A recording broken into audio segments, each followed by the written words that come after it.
Hello. Sir আসসালামু আলাইকুম। হ্যাঁ, ওয়ালাইকুম আসসালাম।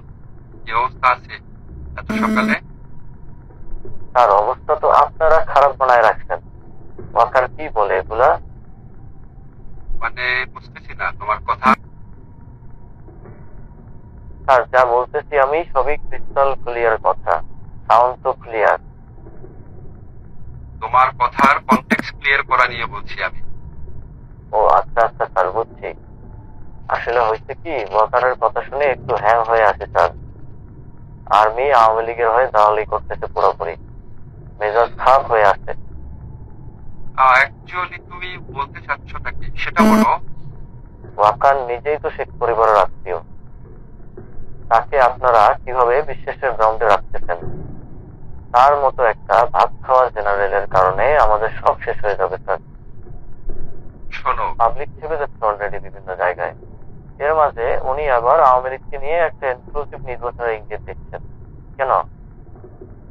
শোনো, উনি হইল জাস্ট লাইক একটা টিস্যু পেপার, যখন ইউজ করা শেষ হবে ফেলে দেবো।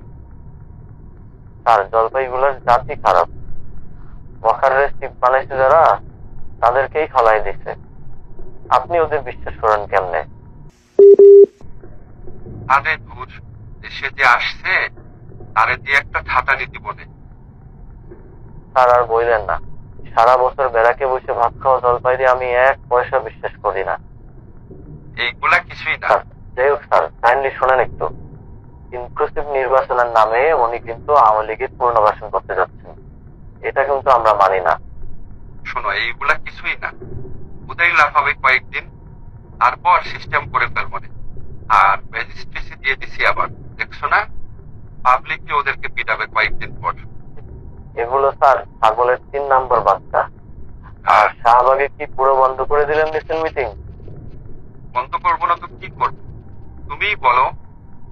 এত হাউকেও ভাল লাগে আর? কিছু হইলেই শাহবাগ, কিছু হইলেই শাহবাগ। স্যার একদম রুটে আঘাত করতে হবে। রাস্তায় নামলেই মায়ের। আচ্ছা ঠান্ডা হতো। মাহফুজ ভাই ওই দিক দিয়ে কাজটা আগায় রাখতেছে। আমি হাজিতে বলে রাখছি সব দেখতে।